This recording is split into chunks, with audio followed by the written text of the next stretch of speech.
कृषि को स्टेट विद्यालयों में एक एग्रीकल्चर को एज ए सब्जेक्ट अगर दर्जा दिया जाए तो वो फार्मिंग कम्युनिटी से आने वाले छात्रों के लिए, और 11वीं 12वीं में अगर एग्रीकल्चर को एज ए स्ट्रीम के रूप में इंट्रोड्यूस कर दिया जाए तो वो एक बेहतर विकल्प होगा। जी। किसानों की आय दुगनी करने का लक्ष्य है, जो आज काफ़ी सुना होगा आपने।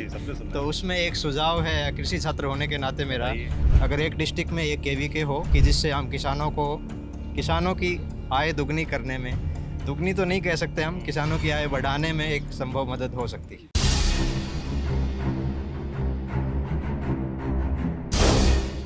आप बताना हमारी चाहते आशाएं जो हैं आगे आने वाली सरकार से ये हैं हैं? ये बहुत जरूरी कि कृषि को स्टेट विद्यालयों में एक एग्रीकल्चर को एज ए सब्जेक्ट अगर दर्जा दिया जाए तो वो फार्मिंग कम्युनिटी से आने वाले छात्रों के लिए, और 11वीं 12वीं में अगर एग्रीकल्चर को एज ए स्ट्रीम के रूप में इंट्रोड्यूस कर दिया जाए तो वो एक बेहतर विकल्प होगा। 2022 में नरेंद्र मोदी ने झांसी में भाषण दिया था कि हम जो राज्य में सरकारी विद्यालय है ना, उसमें एग्रीकल्चर को स्टेट सब्जेक्ट बना देंगे, यानी 11th और 12th में। अब भी कुछ स्टेट्स में है पर अब तक उस पर कोई अमल नहीं है, तो हमारी गुजारिश है सरकार से कि इसको अमल में लाए। और कैलेंडर बाउंड जो हैं वैकेंसियाँ आएँ, चाहे वो कोई क्षेत्र हो, हम एग्रीकल्चर क्षेत्र की बात करें तो अगर कैलेंडर बाउंड वैकेंसियाँ आती हैं तो उसमें छात्र को भी समय मिल जाता है तय हो तैयारी करने का, एक तय हो चीज़ों स्कीम का। आ जाए प्रॉपर कि भाई इस तारीख को चुनाव तो होते ही समय पे जी। स्कीम आती है उसकी। चुनाव की तरह ही एक प्रॉपर भर्तियों की स्कीम भी आ जाए कि भाई इस तारीख को चुनाव होंगे, भर्तियां होंगी, इस तरह के एग्ज़ाम होंगे, वो प्रॉपर नहीं आता है। और हरियाणा जो है छोटा सा, भौगोलिक दृष्टि से देखें तो छोटा क्षेत्र है, तो अगर हम और कहीं जाते हैं, पंजाब में जाते हैं तो पंजाबी बैरियर आ जाता है, राजस्थान में जाते हैं तो राजस्थान जीके है, उसका बहुत बड़ा अहम रोल रहता है पेपरों में।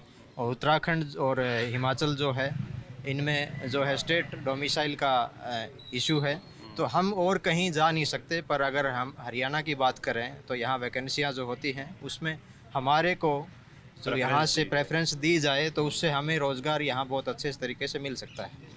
जी। किसानों की आय दुगनी करने का लक्ष्य है, जो आज काफ़ी सुना होगा आपने। जी, सबने सुना। तो उसमें एक सुझाव है कृषि छात्र होने के नाते मेरा, अगर एक डिस्ट्रिक्ट में 1 डिस्ट्रिक्ट 1 केवीके, अगर एक डिस्ट्रिक्ट में एक केवीके हो, काफ़ी डिस्ट्रिक्टों में है क्या? कृषि विज्ञान केंद्र जो होता है, जो यूनिवर्सिटी की जो भी तकनीकें हैं, जो नई वैरायटियां हैं, जो भी है वो विस्तार का काम करते हैं। वो यूनिवर्सिटी में जो भी शोध हो रहा है उसको क्षेत्र में किसानों तक पहुंचाने का गोष्ठियों के माध्यम से काम करते हैं। अगर एक डिस्ट्रिक्ट में एक केवीके हो जाए तो वो बहुत अच्छा विकल्प होगा कि जिससे हम किसानों की आय दुगनी करने में, दुगनी तो नहीं कह सकते हम, किसानों की आय बढ़ाने में एक संभव मदद हो सकती है। और बिना उनको आर्थिक लाभ दिए आप कह रहे हैं कि वो टेक्नोलॉजी की मदद से जो पढ़ाई आप लोग कर रहे हैं उसके जरिए भी किसानों की आय दोगुनी की जा सकती है। जी। भाषण की बजाय अगर उसको जमीन पर उतारा जाए ज़मीनी हकीकत के रूप में उतारा जाए उसको, तो उसमें किसानों की आय बढ़ाई जा सकती है। और कोई सलाह देना चाहेंगे आप सरकार को इसके अलावा? जो आपने एक तो बोला कृषि विज्ञान केंद्र खुलना चाहिए, और कुछ उसके अलावा? कृषि को विषय के रूप में चुना जाए, ये मैं बोल चुका हूँ। और जो एग्रीकल्चर में एडीओ है, उससे ऊपर ब्लॉक एग्रीकल्चर ऑफिसर आता है, उससे ऊपर एसडीओ आता है। तो अगर पूरा चेन हो और पर्याप्त मात्रा में जो लोग हैं वो अगर विभाग में हो तो विभाग अच्छे से अपना काम कर सकता है। धरातल पर जो संख्या है वो काफ़ी कम है, तो अगर वो संख्या बढ़ाई जाए तो किसानों के हित में जो भी स्कीमें हैं, जो भी योजनाएं हैं, उनका अच्छे तरीके से किसानों को लाभ मिल सकता है। हम गौरवान्वित महसूस करेंगे अगर हमें ऐसा मौका मिलता है तो।